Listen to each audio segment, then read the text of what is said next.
Ya, baik. Selamat malam, Shalom Bapak Ibu, Saudara sekalian, dimanapun berada. Rabu malam kita ketemu terus lewat Zoom. Malam ini adalah tema terakhir dari seri kitab ulangan, yaitu kesimpulannya. Ya, di Rabu mendatang kita akan membahas ringkasan yang lengkap dari kitab Taurat. Mengapa? Sebab kita sudah menyelesaikan kitab Taurat malam ini, yaitu kitab Kejadian, Keluaran, Imamat, Bilangan, dan Ulangan. Jadi kita buat ringkasannya yang lengkap nanti, supaya Bapak Ibu ingat apa yang kita pelajari secara gambar besarnya. Ya. Sebelum kita mulai, mari kita tundukkan kepala. Mari kita berdoa. Bapa di surga, sungguh kami mengucap syukur dari waktu ke waktu, dari hari ke hari, karena kami punya kesempatan yang luar biasa. Kami boleh belajar firman kebenaran sesuai dengan yang dimaksud oleh Alkitab, sesuai dengan pikiran perasaan Tuhan. Terima kasih Tuhan, kami percaya program ini Engkau berkati agar banyak manusia mengerti kebenaran. Mohon berkati juga mulut hamba-Mu untuk menyampaikan kebenaran ini. Hanya di dalam nama Tuhan Yesus kami berdoa dan mengucap syukur. Amin. Oke, baik. Bapak Ibu, malam ini adalah kesimpulan daripada kitab ulangan. Setelah kita melalui seri panjang dari kitab Kejadian, Keluaran, Imamat, Bilangan, dan Ulangan pun malam ini adalah terakhir. Nah, artinya apa? Artinya kita sudah menyelesaikan kitab Taurat di malam ini. Itu sebabnya di pertemuan Rabu depan kita akan meringkas kitab Taurat secara lengkap, meskipun ringkas, ya, supaya kita semua bisa melihat gambar besarnya, tidak hilang di detailnya. Banyak orang kalau membaca Alkitab itu kalau detail terus, hilang dia. Nggak bisa melihat gambar besarnya. Itu sebabnya belajar dengan cara ini sangat efektif, supaya kita tidak tenggelam pada detailnya saja. Oke, kita mulai. Ya. Bapak Ibu sekalian, sebelum kita mulai lanjut, kita perlu review sejenak. Kita sudah menyelesaikan kitab Kejadian dari ayat 1 sampai ayat 50. Ya. Itu dimulai dari segala permulaan. Permulaan penciptaan langit dan bumi. Permulaan adanya manusia. Permulaan terjadinya dosa. Permulaan pembunuhan yang pertama kali. Permulaan poligami yang pertama kali. Dan seterusnya. Semuanya permulaan ada di sana. Sampai di pasal 11. Lalu pasal 12-nya itu permulaan lahirnya bangsa Israel. Dimulai dengan dipanggilnya Abraham. Nanti Abraham, Ishak, Yakub, lalu terjadi bangsa Israel. Ya. Bangsa Israel lalu terjadi kelaparan, mengungsi ke Mesir karena Yusuf. Tetapi sepeninggal Yusuf, nah itu di kitab Keluaran mulainya. Bangsa Israel mengalami perbudakan di Mesir karena Fir'aun yang baru tidak mengenal Yusuf, tidak tahu bangsa Israel juga, jadi dimusuhi. Ya. Nah, kitab Keluaran mengisahkan tentang keluarnya bangsa Israel dari Mesir menuju Sinai untuk menerima perjanjian dengan Allah. Di Sinai itulah perjanjian yang pertama. Diberikan 10 firman Tuhan, diberikan Taurat. Demikian terus peraturan diberikan dari waktu ke waktu di Gunung Sinai. Setelah itu kitab Bilangan barulah melanjutkan dari Sinai ke Kades Barnea. Kades Barnea nanti lanjut terus sampai ke Kanaan tujuannya. Nah, jadi di Bilangan itu Tuhan mengulang lagi peraturan dan hukum yang pernah diajarkan, ya, dan seterusnya. Perjalanan dari Kades Barnea ke Moab makan waktu 38 tahun, terlalu lama, Saudara. Karena muter-muter. Padahal itu cuma mungkin setahun sudah sampai kali harusnya. Ya.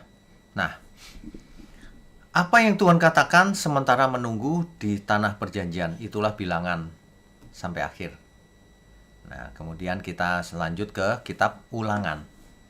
Ulangan ini adalah demikian. Ini adalah timeline-nya, Bapak Ibu. Sebentar, saya mau beri warna ya. Ya.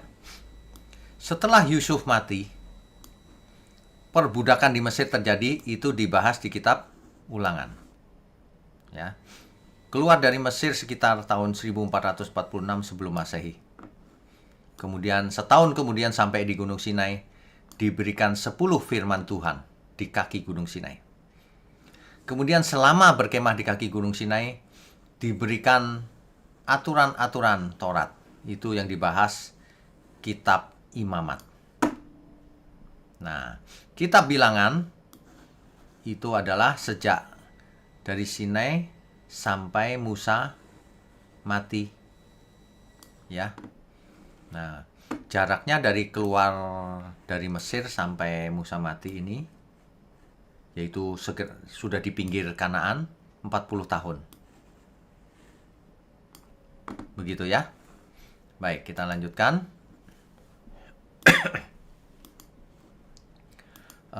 Selanjutnya, ya. Jadi kalau kita lihat peta ini, Bapak Ibu, perhatikan yang di kiri ini. Jadi dari Sinai melanjutkan perjalanan ke Kades Barnea. Kades Barnea mau menembus Edom, ditolak, muter ke bawah. Lalu sampai di Moab, perang dengan Hesbon dan seterusnya di kota Hesbon. Lalu berkemah di sini,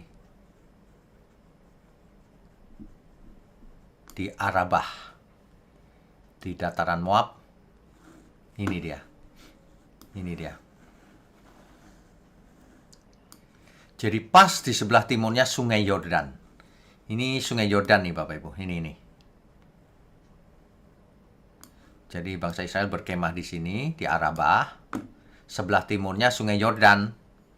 Sedangkan di seberangnya Sungai Yordan, kota Jericho. Inilah Kanaan.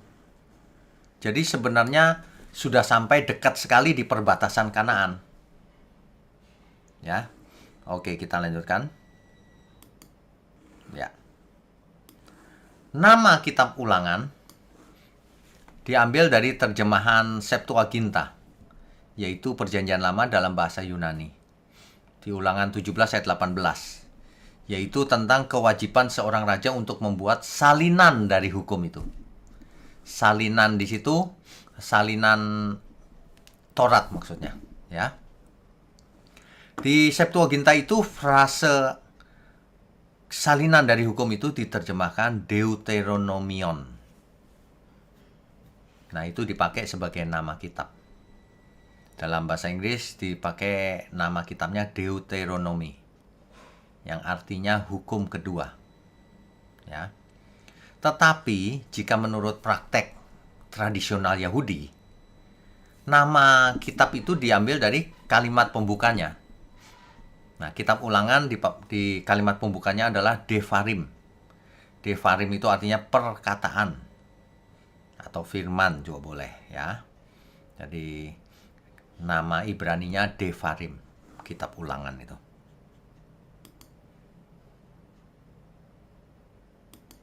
Ya. Nah, kitab ini sebenarnya bukan hukum kedua, tetapi berisi pernyataan kembali atau mengulang kembali hukum-hukum yang diberikan Tuhan kepada Musa di Sinai untuk disampaikan kepada bangsa Israel. Jadi berupa perkataan-perkataan Musa tentang perjanjian di Sinai, yaitu ringkasan narasi keluaran, Imamat, dan Bilangan. Ringkasannya semua ada di Ulangan. Pada umumnya mengulang hukum-hukum yang pernah disampaikan sebelumnya. Jadi memang cocok kalau disebut Ulangan, mengulang. Tetapi kali ini kepada generasi Israel yang baru. Kita tahu bahwa generasi Israel yang keluar dari Mesir yang waktu itu di umurnya 20 tahun ke atas sudah mati semua di padang pasir. Kecuali Yosua dan Kaleb. Nah, ini Musa mengulang terhadap generasi yang baru. Ya. Nah, sebelum masuk ke Kanaan. Jadi generasi yang baru dipersiapkan sebelum masuk Kanaan. Nah, banyak dari Keluaran pasal 20 sampai 23 diulang di kitab Ulangan ini. Kitab ini juga mengisahkan ketika bangsa Israel sudah sangat dekat dengan Kanaan. Itu tadi yang kita lihat di peta tadi. Jadi berkemah di dataran Moab, di Arabah, tinggal menyeberangi sungai Yordan dan menaklukkan Kanaan. Nah, pada saat yang kritis itu, Tuhan menginspirasikan kepada Musa agar menyampaikan pesan-pesan penting kepada generasi yang baru. Sebab perjanjian di Sinai itu dulu mereka masih kecil mungkin. Jadi perlu diingatkan, diajar kembali. Apa yang harus dilakukan ketika sampai di Kanaan? Harus ditekankan kembali. Sebab musuh yang satu ini besar-besar. Dan banyak berhalanya. Kalau tidak dipersiapkan malah larut dalam berhala itu malah nanti. Nanti malah sampai sana mengawini perempuan-perempuan Kanaan dan larut ke dalam penyembahan berhala, maka dipersiapkan, ya. Itulah kitab Ulangan. Akhirnya Musa mati digantikan Yosua. Kitab Ulangan ini sebenarnya formatnya itu perjanjian. Persis perjanjian bangsa Het di zaman itu. Rupanya kitab Ulangan ini ditulis supaya semua bangsa Israel mengerti ini sebenarnya perjanjian antara Allah dan umat Israel. Ya. Dimulai dari pembukaan. Pembukaan itu siapa saja yang pihak-pihak yang terkait. Nah, itu ditulis di Ulangan 1 ayat 1 sampai 5. Kan yang terkait Tuhan, Musa, Yosua dan umat Israel. Perjanjiannya, ya. Kemudian latar belakang sejarah kenapa itu terjadi. Nah, itu bisa dibaca di Ulangan 1 ayat 6 sampai Ulangan 3 ayat 29. Ya, dan seterusnya. Prinsip-prinsip dasarnya, apa hukum-hukum yang berlaku, kalau melanggar sanksinya apa, kalau taat rewardnya apa. Nah, itu semuanya ada di situ, persis perjanjian. Ya, ada para saksinya gitu. Yang nggak ada cuman kematian Musa. Kalau perjanjian nggak sampai pihak-pihaknya mati, ya, gitu. Tapi formatnya mirip, ya. Oke, kita lanjutkan.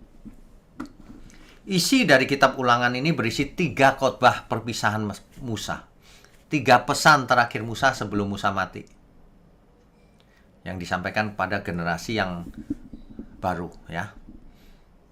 Nah, khotbah ini disampaikan Musa persis di sebelah timur sungai Yordan. Tadi itu petanya tadi itu di tanah Moab di Arabah. Khotbah pertama bisa dibaca Ulangan 1 ayat 4 Ulangan pasal 1 sampai pasal 4 ayat 43. Musa tidak hanya menyampaikan secara oral tapi juga menulisnya. Itu dicatat di Ulangan 31 ayat 9, ayat 22 dan ayat 24, ya. Jadi ini pesan Musa yang pertama kali, yaitu menceritakan kembali hubungan antara Allah dan umat Israel. Bagaimana mereka mengembara di padang pasir, bagaimana penyertaan Tuhan, tiang awan, tiang api, bagaimana laut terbelah, ya. Bagaimana perang gagal lalu menang, bagaimana bangsa Israel memberontak sehingga mati di padang pasir. Bagaimana mereka menolak untuk melanjutkan ke Kanaan. Semua diceritakan oleh Musa. Sehingga generasi yang baru harus bisa belajar dari sejarah. Oke, yang kedua, itu pesan yang pertama. Pesan yang kedua, isi dari perjanjian itu, yaitu menjelaskan bagaimana Israel harus hidup di Kanaan nanti. Bagaimana Israel bergaul dengan Tuhan yang kudus. Artinya bangsa Israel harus hidup kudus. Nah, bagaimana caranya? Nanti kalau Bapak Ibu baca detailnya ya, di Ulangan pasal 4 ayat 44 sampai pasal 28 ayat 68 itu. Salah satunya, jangan kamu mengawini perempuan Kanaan. Ya, jangan kau menyembah berhala mereka. Hancurkan berhala mereka. Nah itu, ya. Nah, kemudian khotbah terakhir Musa. Itu pasal 29 ayat 1 sampai pasal 30 ayat 20. Musa menekankan kembali komitmen terhadap perjanjian itu. Harus taat, ya. Nah, setelah itu barulah Musa mati. Digantikan oleh Yosua. Jadi kalau ditanya mengapa harus diulang lagi. Ya, sederhana saja.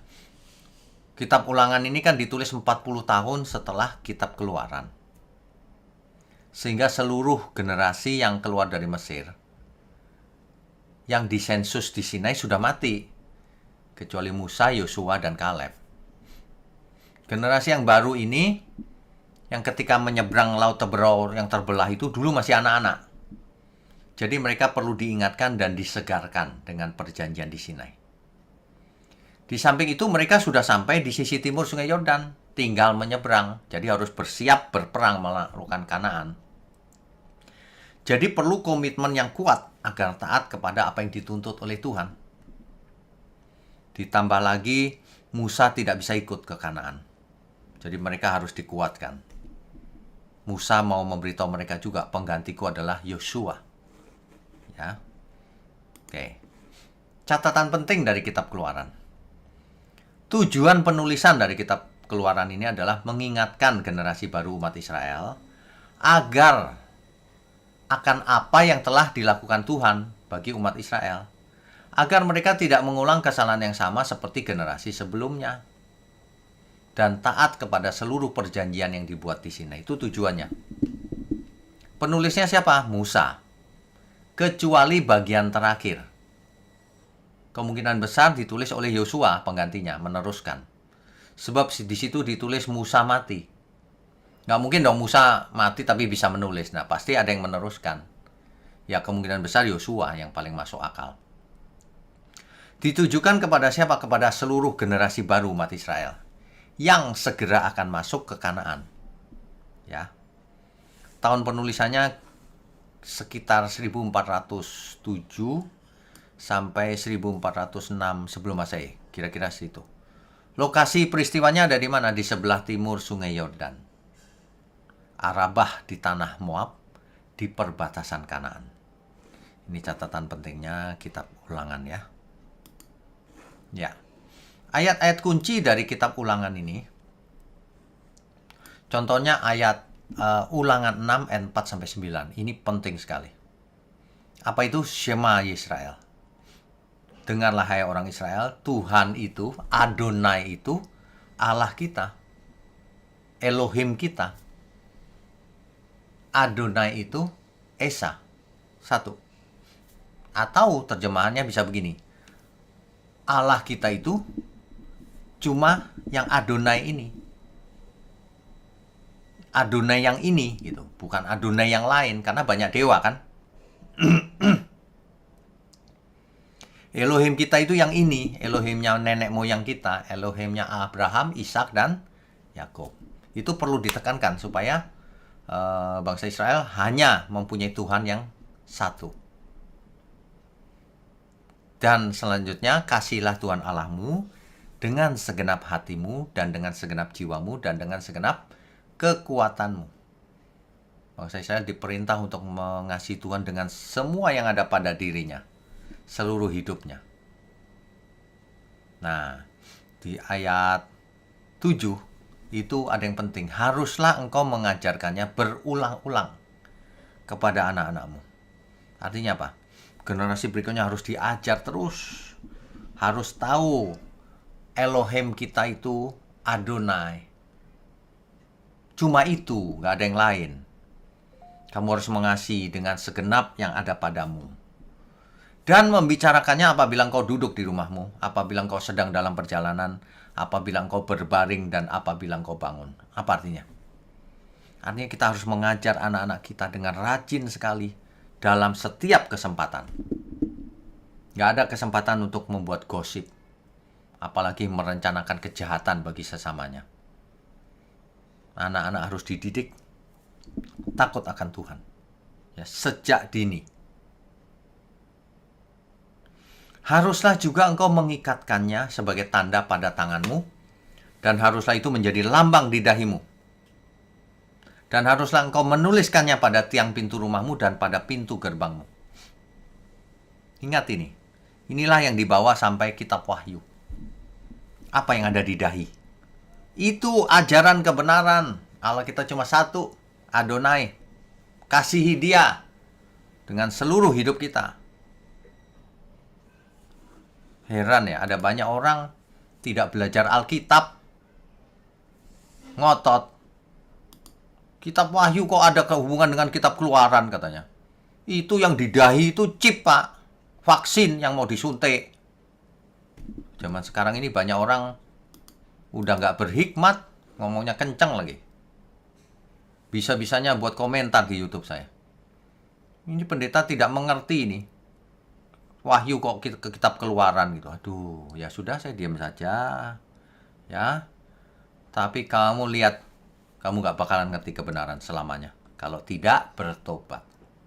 Gak belajar sok tahu, itu begitu.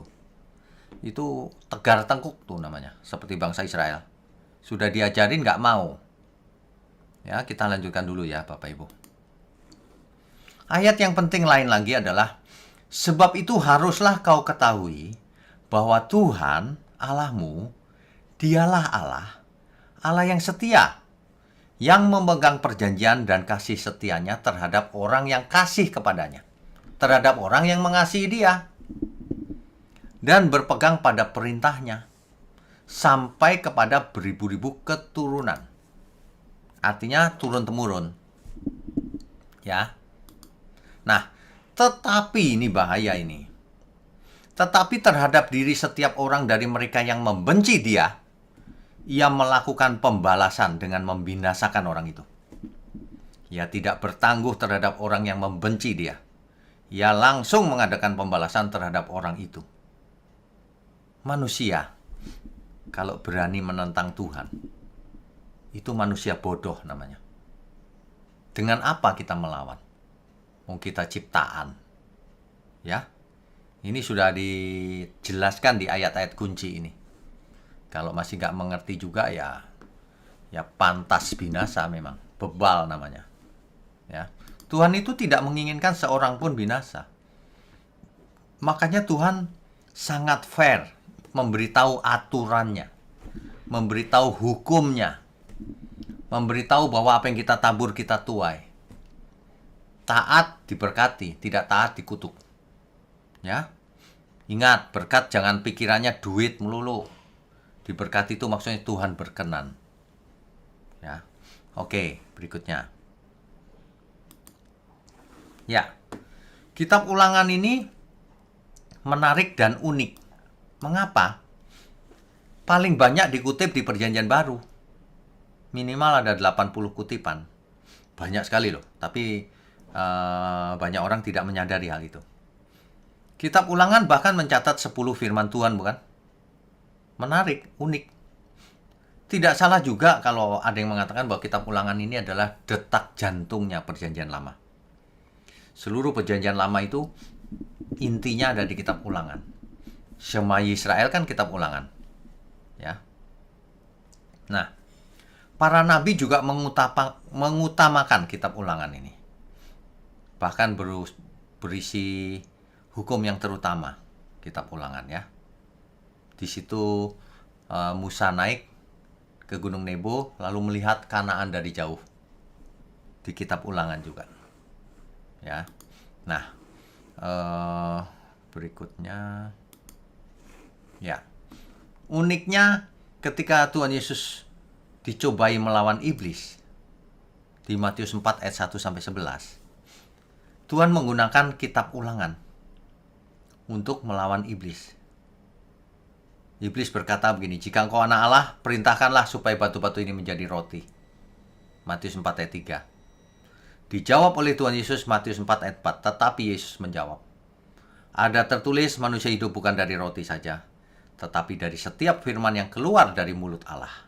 Itu dari Ulangan 8 ayat 3. Ya. Begitu juga dengan dialog yang lain. Jatuhkan dirimu ke bawah. Iblis pakai Alkitab juga loh. Perjanjian Lama, Mazmur 91 ayat 11 sampai 12 dipakai oleh iblis. Itu kamu. Jika engkau anak Allah, jatuhkan dirimu ke bawah. Tapi dijawab lagi oleh Tuhan Yesus memakai Ulangan 6 ayat 16. Ada tertulis, janganlah engkau mencobai Tuhan Allahmu. Ya. Iblis kebangetan akhirnya. Semua itu akan kuberikan kepadamu jika engkau sujud menyembah aku. Nah, sekali lagi Tuhan menggunakan Ulangan 6 ayat 13. Nyahlah iblis, sebab ada tertulis engkau harus menyembah Tuhan Allahmu. Dan hanya kepada dia sajalah engkau berbakti. Lalu iblis meninggalkan dia. Makanya ya Bapak Ibu ya, kalau kita belajar itu harus mau merendahkan diri, siapapun kita.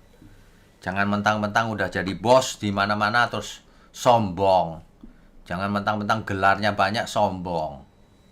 Apalagi nggak punya gelar apa-apa. Nggak belajar Alkitab, tapi sombong, nyala-nyalain. Itu aneh ya. Manusia itu suka aneh loh, saya bingung. Padahal kita sekolah pun kita tetap nggak berani sombong. Belajar Alkitab makin kita tahu, makin kita takut bahwa kita harus hidup benar di hadapan Tuhan. Takut berbuat dosa maksudnya. Tapi tidak takut apapun. Mau setan, mau guna-guna, mau genderuwo. Nggak mempan sama kita. Amin ya semua ya. Belajar itu harus berdampak. Oke. Nah, hukum yang terutama ini jelas diambil dari Ulangan. Ulangan 6 ayat 5, kasih Tuhan Allahmu. Dan yang kedua diambil dari Imamat 19 ayat 18. Kasihlah sesamamu manusia seperti dirimu sendiri. Jadi sebenarnya perjanjian lama itu dasarnya itu adalah Taurat. Kalau kita mengerti Taurat dengan lengkap, maka berikutnya menjadi jelas dan mengerti. Nah, mengikuti alur ceritanya jadi mengerti. Nah, malam ini kita selesaikan kitab Taurat. Bapak Ibu yang belum ikut urut, silahkan mengulang dari kitab Kejadian, sesi 1 sampai 50 dan seterusnya. Tidak perlu buru-buru, nikmati saja. Karena firman Tuhan harus dinikmati, sehingga tidak lupa lagi. Kalau orang buru-buru nggak menikmati, lupa lagi pasti. Ya, karena menarik sekali kebenaran itu. Oke. Nah, ringkasan kitab Ulangan. Ini ringkasan sangat detail nih Bapak Ibu. Mungkin Bapak Ibu bisa baca sendiri nanti ya. Tapi sepintas begini. Ini per pasal kita bahas. Misalnya Ulangan pasal 1 sampai pasal 3. Itu kisah dari Sinai ke Yordan, tanah Moab. Akhirnya Musa tidak diperkenankan masuk ke tanah perjanjian karena kesalahannya. Tetapi Allah menyediakan sesuatu yang lebih baik. Rupanya tokoh-tokoh iman perjanjian lama itu, meskipun Musa salah, tapi disediakan yang lebih baik. Itu ditulis di Ibrani 11 ayat 39 sampai 40. Coba saya bacakan ya. Kemudian kita tahu, rupanya ada yang lebih baik, jauh. Ibrani pasal 11, 39, 40. Saya bacakan ya. Dan mereka semua tidak memperoleh apa yang dijanjikan itu. Sekalipun iman mereka telah memberikan kepada mereka suatu kesaksian yang baik. Mengapa demikian? Sebab Allah telah menyediakan sesuatu yang lebih baik bagi kita. Tanpa kita tidak dapat sampai, mereka tidak dapat sampai kepada kesempurnaan. Jadi kalau Musa tidak sampai Kanaan di bumi, tapi ia akan mendapatkan yang lebih baik di surga. Ya, kita mengerti hal itu. Oke. Nah, Ulangan 4 ayat 5, Musa menasihati bangsa Israel agar memelihara hukum Allah. 10 firman Tuhan dan semua aturannya. Ayat pasal 6 tentang Shema, pasal 7 tentang apa yang harus dilakukan terhadap orang Kanaan dan berhala mereka harus dihancurkan. Sebab bangsa Israel adalah kesayangan Allah, bangsa yang kudus. Nah, Ulangan pasal 8 mengingatkan mujizat yang terjadi di padang pasir. Allah mencobai Israel, menguji selama 40 tahun. diberi roti mana selama 40 tahun. Pakaian mereka pun tidak rusak selama 40 tahun. Dan kaki mereka tidak bengkak, padahal jalan kaki terus. Ya.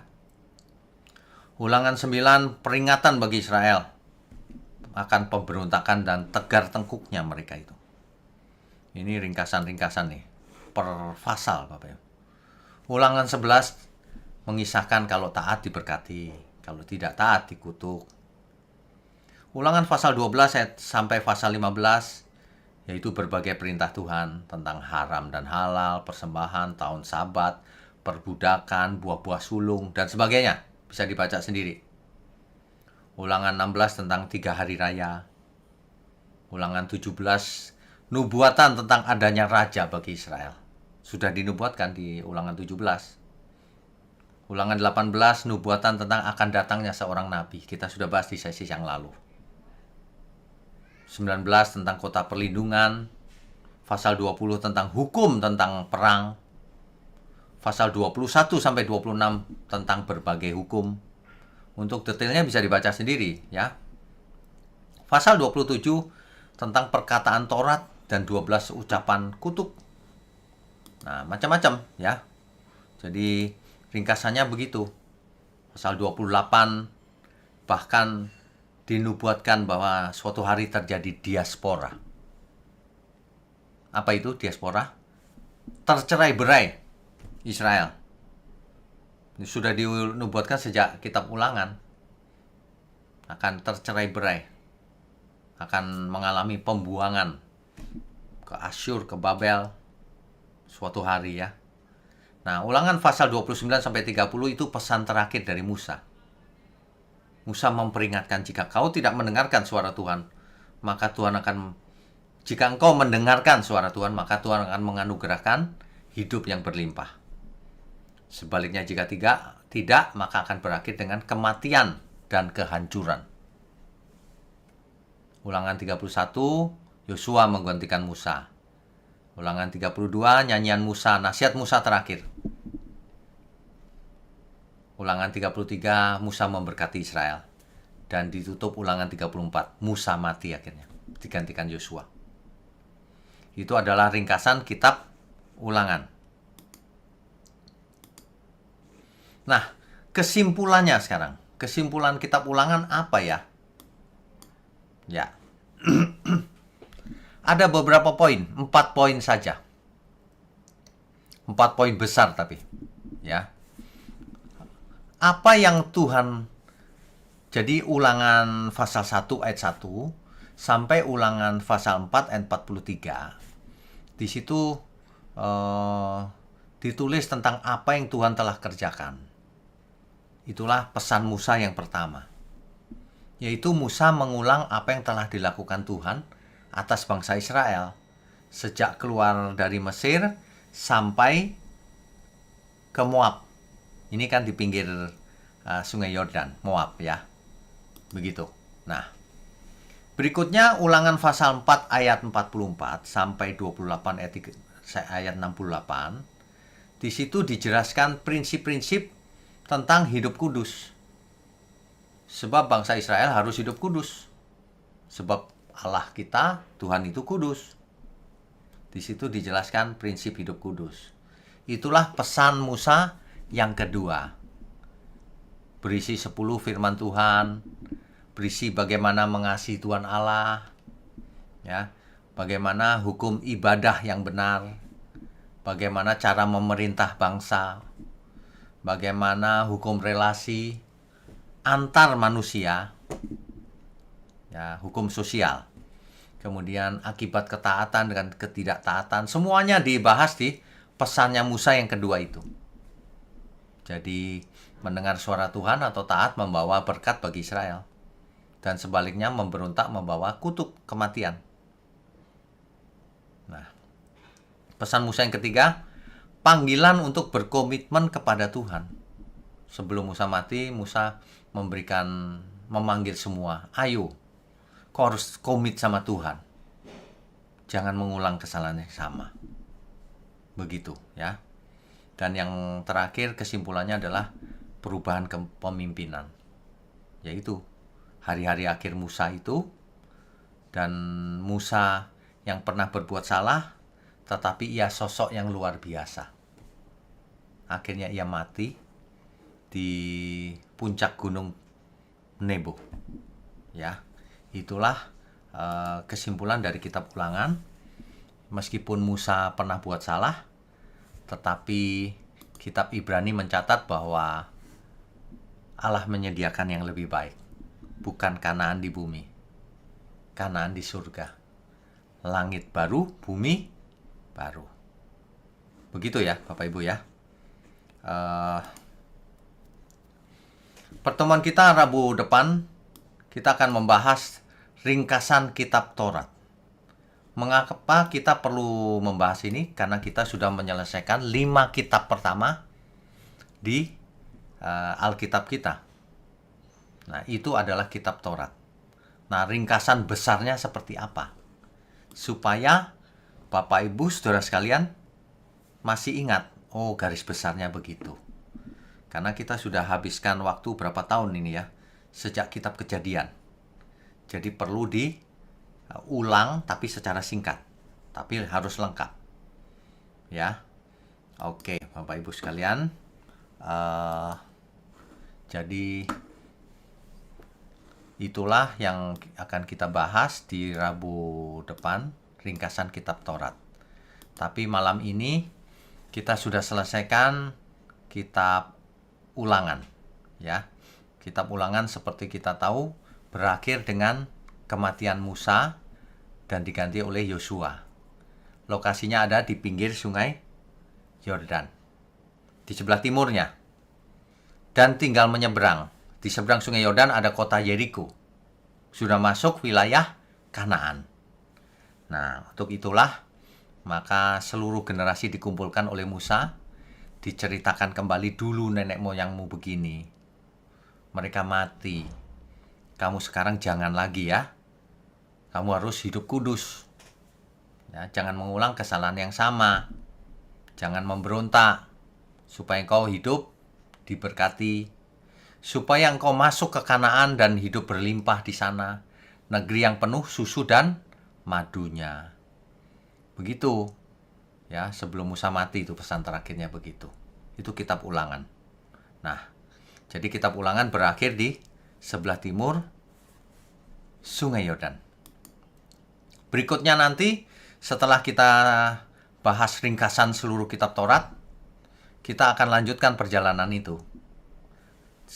Di pinggir Sungai Yordan, di sebelah timurnya, menyeberang Sungai Yordan, masuk ke Kanaan. Itulah yang akan kita bahas di kitab Yosua. Begitu ya Bapak Ibu ya. Saya rasa cukup. Kita akan lanjutkan dengan diskusi dan tanya jawab. Baik, co-host Ripka silakan. Ya, baik kita sambung dengan sesi tanya jawab. Bagi Bapak Ibu yang ingin bertanya, silakan raise hand. Yang pertama ada Bapak Heri Lumoindong. Silakan Pak. Pak Heri, silakan Pak.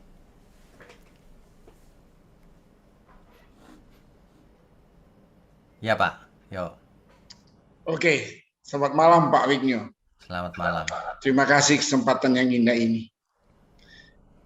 Pertanyaan saya, apakah masih ada kota perlindungan? Saya agak penasaran ini. Kota perlindungan itu kan Tuhan suruh ya. Ya. Untuk yang membunuh tanpa sengaja, bahkan tanpa rasa marah dendam sebelumnya. Kayaknya kok indah banget gitu loh. Ya. Nah, itu ada nggak sekarang Pak di Israel sana? Ya. Sekarang ini Pak, sudah tidak berlaku seperti itu Pak. Oh. Kalau membunuh ya dihakimi, dimasukin penjara. Sebab yang namanya membunuh tanpa niat jahat itu sulit dibuktikan, Pak. Nah, itu yang membuat saya penasaran gitu, Pak. Ya, kan itu sulit itu kan dibuktikan. awalnya memang Tuhan suruh kan, Tuhan yang beri perintah itu. Betul. Nah, kemudian, oke, Bapak katakan sudah tidak ada. Ada nggak Pak Ya artinya perintah. Ya oke deh, sekarang harus secara ini Pak ya, lisan ya, Ya, tertulis gitu loh. ya. Ya, Apanya, Pak, maksudnya? ya itu kota penunai kan tadi Oh, Bapak bilang kan sudah tidak ada. dahulu memang ada, Pak. Itu kan Ya, fakta, ya. ya, Nah, ya, kita perlu tahu bahwa Taurat bagi ya. orang Kristen itu kita tidak hidup di bawah hukum Taurat, Pak. Oh iya. Ya. Jadi bahkan perjanjian dengan Abraham contohnya, satu contoh saja nih, banyak sekali yang dibatalkan. Oh, Perjanjian dengan Abraham tentang ya, sunat itu kan disebut adalah perjanjian yang kekal. ya. Tapi bagi kita sekarang sudah tidak berlaku. Yang penting bukan sunat fisik. Memang Sunat tidak hati. dilarang sunat fisik untuk Iya, kesehatan. iya, iya. Tetapi yang penting sunat hati. Nah, begitu, Pak. Jadi hukum Ya yang begitu berlaku masuk sekarang zaman Kristus sudah nggak ada itu Pak ya. sudah, Zaman Yesus oh, sudah nggak zaman ada. Kristus mungkin masih ada, Pak, sisa-sisanya. Oh, kota perlindungannya. Mungkin, tapi Oh, kemungkinan sudah tidak efektif juga. Kenapa? Karena tidak pernah dibahas juga setelah itu. iya, iya, iya, iya. Ya, Iya Pak. ya. Oke. Oke.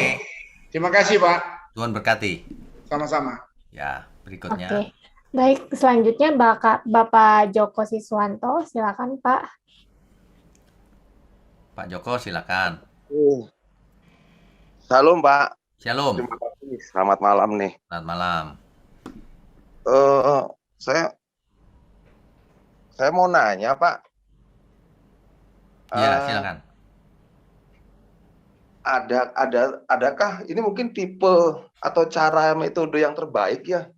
Yang apakah betul ini yang Tuhan pakai? Di mana kalau belajar itu direview lagi, diulang lagi gitu loh Pak. Makanya ada kitab ulangan. Ya, Karena kan betul. mahasiswa ini terbatas begitu Pak. Betul. Makanya, Jadi Pak, untuk itu aja Pak. ya, ya. Prinsip pendidikan itu mengambil dari kitab ulangan itu, Pak, harusnya. Wah, luar biasa. Didiklah anakmu Kita diterapkan Pak ya. berulang-ulang gitu, harusnya. Betul. Jadi Makanya setiap saat, jadi orang nggak bisa gini, Pak, belajar tuh. Jam belajar, mau belajar. Habis itu nggak belajar lagi. Sebenarnya nggak bisa gitu sebenarnya. Sebenarnya Betul. seluruh hidup kita, aku mau belajar. Gitu. Pasti Iya. jadi kalau itu. Makanya suruh ikat di dahi, suruh ikat di tangan, diikat di pintu. Itu sebenarnya bukan soal harafiah. Itu soal kita harus ingat terus, lakukan. Selalu tetap di dalam firman. Setiap saat jangan lupa engkau anak Allah, bukan anak setan. Kan gitu. Ya kan banyak orang lupa bahwa dirinya anak Allah. Aduh. Betul sekali. Karena Iya. begini Pak, apa namanya, pada saat saya waktu belum memahami Alkitab ini, artinya pada saat saya membaca gitu, sempat kitab ulangan kok saya udah pernah baca di mana ya? Seperti boring gitu loh. Iya, iya. Nah kemudian itu juga ulangan 6 ya, itu yang ajarkanlah berulang-ulang Ya. ya, artinya bukan sekali 2 kali gitu. Iya, betul. Nah, kadang saya kalau ngajar anak saya juga gitu. Ini bukan kata papa loh, papa hanya sebagai apa, tangan kanannya Tuhan atau wakil Tuhan. Tugas papa tuh ngomongin kamu. Ya. Jadi pada saat kita makan, pada saat kita jalan bersama sama anak, naik motor itu Ya. bahas firman terus gitu loh Pak. Ya. Tapi Jadi, sebenarnya itu gini, saya Pak. Sebenarnya dalam segala hal harus diulang-ulang. Contohnya sederhana gini. Kalau seorang anak belajar piano, bisa nggak belajar sekali udah? Diulang terus. Nah, itu sama tuh. Sama. biar familiar begitu Pak tangannya Pak ya, lincah Iya. Pak ya. Bukan cuma familiar, lama-lama tangannya kayak punya mata. Ya. Saya juga kadang-kadang kenapa baru kenal Tuhan, baru ngapain firman-firman, kadang-kadang orang nggak bisa hafal ayatnya di sini, ayatnya di sini. Nah, itu mungkin salah satu untuk mengingat, kayak Bapak kan hafal nih ayat ini, ayat ini. Nah, itu mungkin juga dari diulang-ulang terus begitu. Betul. loh. Karena diulang-ulang, Pak. Ya. Oke. Tuhan berkati, Pak. Ya. Terus Pak, Tuhan berkati. Baik. Oke, berikutnya. Selanjutnya Bapak Kris, silakan Pak. Shalom Pak. Shalom. Pak, saya mau nanya, apakah dosa keturunan itu ada ya? Karena orang-orang Kanaan ini kan keturunan anaknya itu cucunya Nuh, Ham, dari Ham yang dikutuk. Oke. Kemudian kan dia ditaklukkan sama Israel kan. Apakah dosa keturunan itu ada? Oke. Sebenarnya di zaman perjanjian lama disebut dosa keturunan. Tetapi kalau kita mengerti sekarang bahwa Tuhan tidak mendendam pada keturunan, tidak. Karena setiap orang harus menuai apa yang ditaburnya. Tetapi kalau orang tuanya jahat, kan dia mendidik anaknya dalam kejahatan. Jadi bisa menular ajarannya, spiritnya nular, bisa. Tapi tidak mutlak. Ketika anak itu sudah mulai dewasa, ia bisa berpikir juga. Nah, banyak sekali kan kasus-kasus di mana orang tuanya dulu nggak benar, tapi anaknya benar. Bisa. Dan sebaliknya Pak, orang tuanya pengkhotbah hebat, anaknya nggak karu-karuan. Bisa juga. Makanya jangan berpikir kutuk keturunan sekarang, sudah nggak ada. Apalagi setelah Yesus mati di kayu salib, segala kutuk dipatahkan. Sekarang urusan kita masing-masing, apakah kita mengasihi Tuhan atau tidak. Kalau yang tidak mengasihi Tuhan terkutuk, udah titik, gitu aja. Sederhana. Ya. Kalau itu Pak, mengenai Shema Israel itu, saya Ya. pernah dengar Shema Israel di YouTube ya Pak ya. Ya, Cara berdoanya dia teriak Shema Israel jadi mirip itu tetangga sebelah Pak. bukan mirip tetangga sebelah yang mirip. Oh, Jangan dibalik. gitu Itu ya. kan tahunnya Taurat itu kan 1440 sebelum Masehi. Iya kan? Kalau teman-teman kita, tetangga sebelah kan datangnya di tahun abad ke-7 paling. Ya nggak? Jadi Ke-8. orang Yahudi dari dulu sudah begitu, Pak. Shema Yisrael gitu. Adonai Eloheinu, Adonai Echad. Tapi teriak pakai nada yang persis sama itu, Pak. Di mana-mana. Itu. Nah, itu adalah hukum yang terutama. Jangan punya Tuhan lain loh ya, gitu. Jelas ya? Jelas, Pak. Itu aja. Oke, Tuhan berkati. Ya, berikutnya silakan. Selanjutnya Bapak Lubis, silakan Pak. Oke, Shalom Pak Pendeta. Shalom, Pak. Salam sehat Pak. Salam sehat. Oke, Pak. Yang pertama Pak, saya dan mungkin semua kita kagum sama Musa ini ya Pak. Ya, Luar biasa ya. Kalau saya merenung Pak, itu penciptaan itu, jarak penciptaan ke Musa itu kalau nggak salah 4.000 tahun ya Pak. itu menurut perkiraan saja, Pak. Iya. Nah, itu saluknya itu bagaimana ya Pak? Musa itu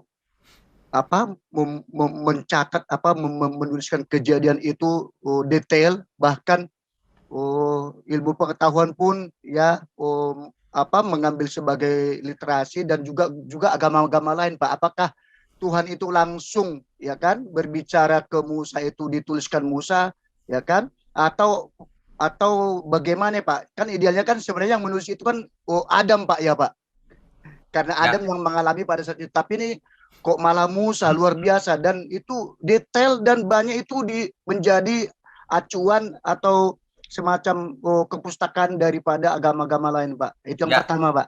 Oke, Iya. saya Terima jawab kasih, dulu Pak. yang pertama ya. Iya Pak. Jadi, ini ada perdebatan dalam dunia teologi. Apakah itu Tuhan bicara langsung? Kalau saya percaya Tuhan bicara langsung juga sebagian, bisa. Karena tertulis kan, Tuhan bicara langsung dengan Musa. Bahkan yang menulis 10 firman itu kan dengan jari Allah. Iya Pak. Iya, baik Pak. Iya Pak. Tapi tidak tertutup kemungkinan sejak Adam cerita sama anaknya dong. Nggak mungkin tidak cerita. Hal penting.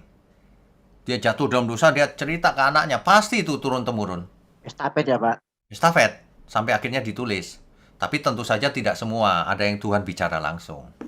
Nah, memang itu tidak ada tulisan yang menjelaskan hal itu. Namanya juga ribuan tahun ya Pak. Tapi kita tahu sebagian karena turun-temurun, oral. Sebagian Tuhan bicara langsung. Kalau menurut saya sih begitu. Baik Pak. Lanjut ya Pak. Ya, silakan. Iya. Kan sama-sama kita ketahui generasi pertama itu kan habis ya Pak di padang gurun ya Pak. Ya, betul. Iya, itu karena karakternya tegar tengkuk. Baru kemudian lanjut generasi kedua kan gitu Ya. Pak. Nah, pertanyaan saya Pak, apakah karakter generasi kedua ini lebih baik dari generasi pertama, Pak. Nanti kita akan lihat di kitab Yosua, Pak. Itu sebenarnya gini, Pak, di kitab Ulangan Musa sudah menulis, Pak, bahwa nanti terjadi diaspora. Diaspora itu dicerai-beraikan. Mengapa? Rupanya masih tegar tengkuk. Nanti kita lihat di kitab Yosua apa yang mereka lakukan. Mestinya mereka takut ya kalau mendengar itu ya. Tapi namanya juga tegar tengkuk. Nanti kita lihat saja ke depan ceritanya apa. Kita akan bahas di sesi-sesi mendatang, Pak. Baik, Pak. Yang terakhir, Pak. Ya. Iya. Kan itu Musa menunjuk penggantinya Yosua. Ya. Iya, tapi Yosua kenapa, Pak, nggak menunjuk penggantinya, Pak? Ketika sampai di Kanaan nanti, ya, itu cerita sesi berikutnya, Pak, memang. Jadi ketika sampai di Kanaan, kepemimpinannya sudah nggak berbentuk seperti itu, tapi berupa hakim-hakim. Berikutnya nanti berupa kerajaan, kan? Kita lihat. Iya, iya. Nah, Minta makanya, raja kan gitu, Pak. ya, makanya minta raja. Nah, jadi memang berubah, Pak. Bukan one man show lagi. Hakim-hakim. Nanti kita lihat. Nanti ada detailnya, Pak. Ya. Baik, Pak. Terima kasih, Pak. Tuhan Oke. berkati, Pak. Tuhan berkati. Ya, baik. Selanjutnya Bapak Payaman Sinambela, silakan Pak. Shalom Pak, Shalom, Selamat malam. Pak. Mohon maaf minggu lalu mungkin ada error Ya. HP saya. Putus ya, Pak. Ya. Saya yang error Pak. Ya, silakan, Pak. Saya dulu membayangkan waktu Musa membebaskan Israel dari tanah Mesir, berjalan mulus sebetulnya dalam perjalanan sampai masuk ke tanah Kanaan, dulu bayangan saya. Ya. Tapi ternyata mau udah dekat tanah Kanaan pun di samping ada mata-mata atau masa-masa ke sana malah takut.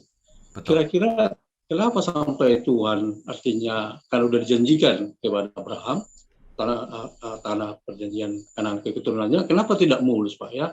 Artinya dalam hal ini terjadi suatu perjuangan. Apa kira-kira apakah ada implikasi kepada kita orang percaya?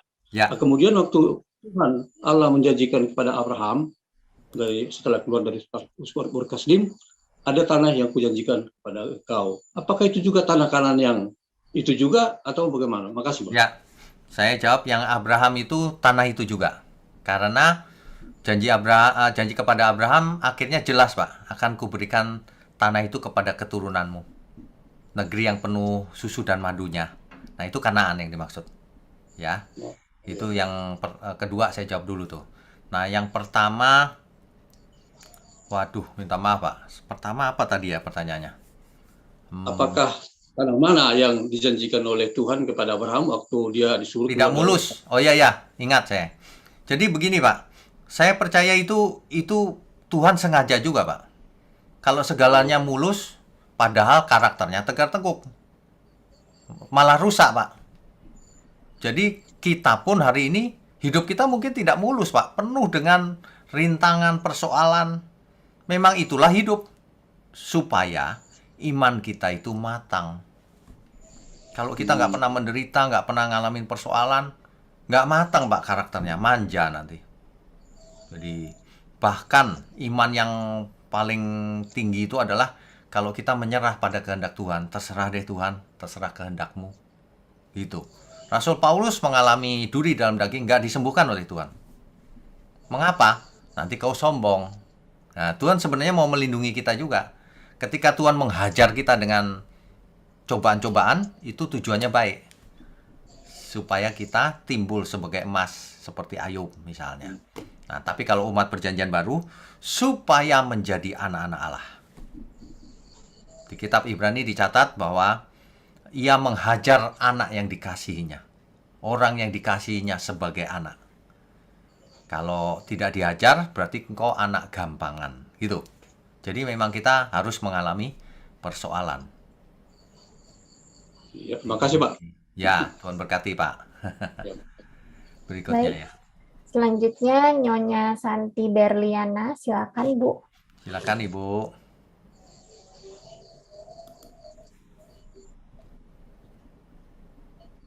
Di unmute dulu Bu.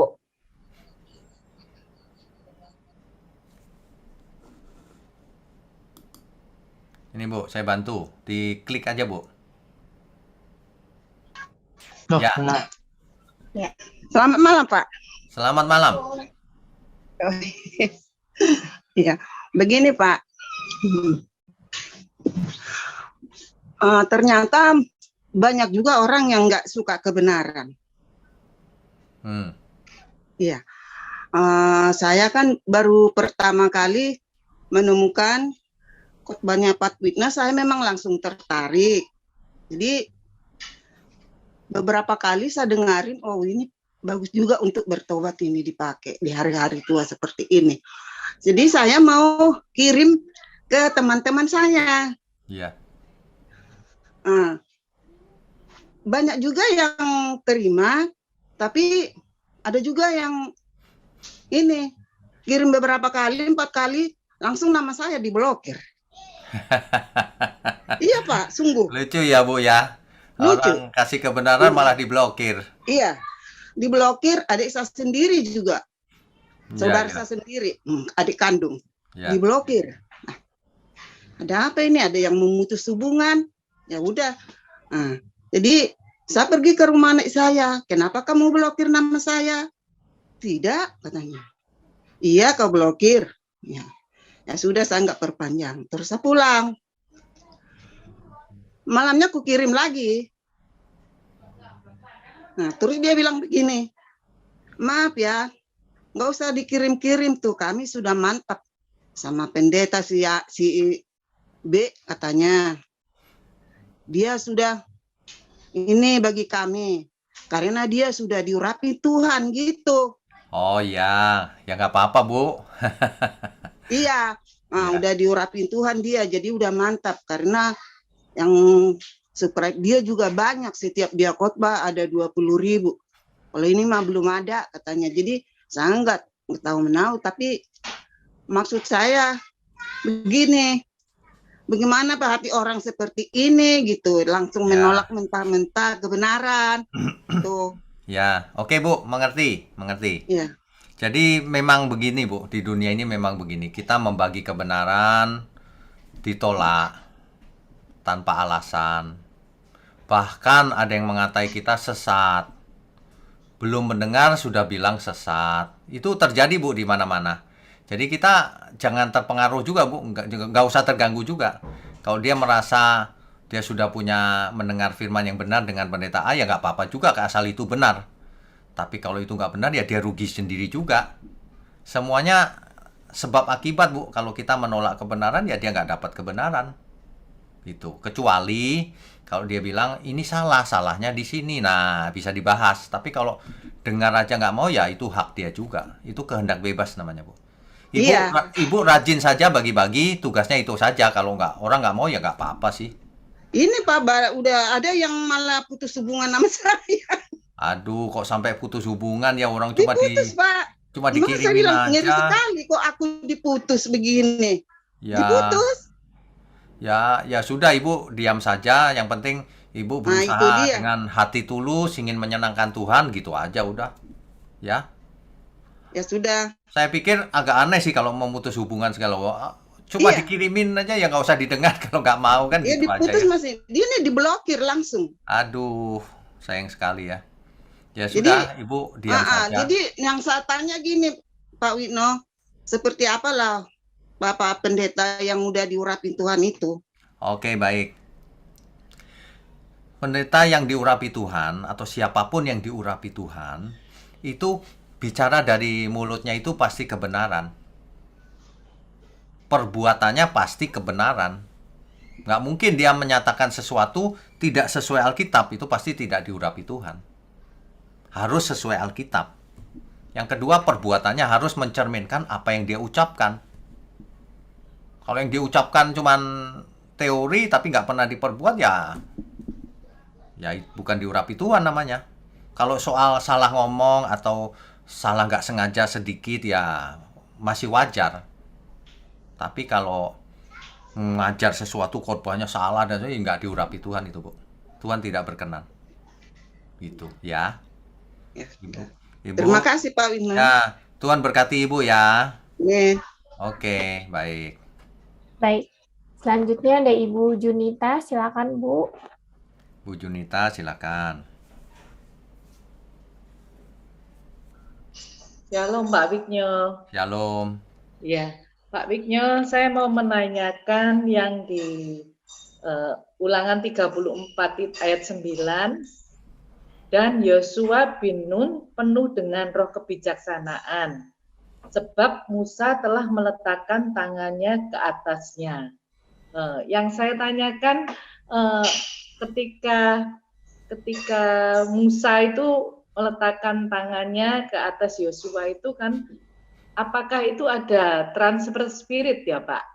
Oh, oke, baik. Soalnya kan, maaf Pak, Ya, soalnya biasanya kan ada hamba-hamba Tuhan yang juga tumpang tangan, kita apa harus hati-hati kan, kalau memang ada transfer spirit itu kan kita nggak tahu hamba Ya. Tuhan itu Ya, begini, Bu. keadaannya bagaimana. ya begini. Soal Musa dan Yosua, Yosua sudah bersama Musa. Jadi spiritnya sudah pasti transfer tanpa ditumpangi tangan. Sebab Yosua belajar terus sama Musa kan. Jadi transfer spirit tidak bisa terjadi instan. Suatu proses. Yang bisa terjadi instan itu kerasukan setan. Kerasukan roh jahat maksud saya. Itu bisa mendadak tuh. Itu pun karena dirinya proses lama tidak bersama Tuhan, kosong, tanpa perlindungan. Jadi kalau soal Yosua dan Musa, Musa menumpangkan tangan, artinya Musa memberkati Yosua, lambang Musa meneruskan kepemimpinan kepada Yosua. Dan tentu saja perkenanan Tuhan mengalir ke Yosua. Karena Tuhan yang memerintahkan Musa juga untuk memilih Yosua. Gitu. Jadi kalau ada yang numpang tangan, ya kalau kita nggak terima ya nggak bisa transfer juga. Kalau seseorang menerima ya bisa transfer. Ya, Tapi transfer biasanya- tidak instan juga sih, tidak. Kecuali okultisme ya. Okultisme beda lagi, ada roh lain yang masuk, nah itu beda lagi ceritanya. Waktu di gereja lama dulu kan sukanya ada altar call tuh Pak. Ya, Terus ya itu tuh kan biasanya hamba Tuhan itu tumpang tangan gitu kan. ya. Jadi kita harus lebih berhati-hati atau gimana Pak ya? Ya sebenarnya Seperti gitu. tergantung Bu, tumpang tangan untuk apa dulu. Kalau doanya baik ya nggak apa-apa. Kan biasanya tumpang tangan untuk memberkati, untuk ya memberkati kebanyakan, atau untuk mendoakan, kan begitu. Nggak masalah itu, Nggak masalah ya. nggak masalah harusnya. Kecuali memang okultisme ya beda lagi ya. Ternyata dia dukun gitu, nah itu jangan. Iya Pak. Ya, heeh. Oke. Yang inti sebenarnya pelajarannya Bu, pengajarannya. Iya, makanya itu Pak. Kita kan kalau pengajarannya maksudnya enggak sesuai dengan kebenaran gitu Nah, kan. kalau nggak sesuai jangan diambil gitu aja, nggak bisa transfer ke kita, nggak bisa, ditolak bisa, aja. ya. Mm-mm. Iya Pak. Ya, Iya. oke. Makasih Pak Wigno. Ya, Tuhan berkati. Tuhan berkati. Oke. Ini Bapak Lubis mau nanya lagi, Pak. Ya boleh, silakan.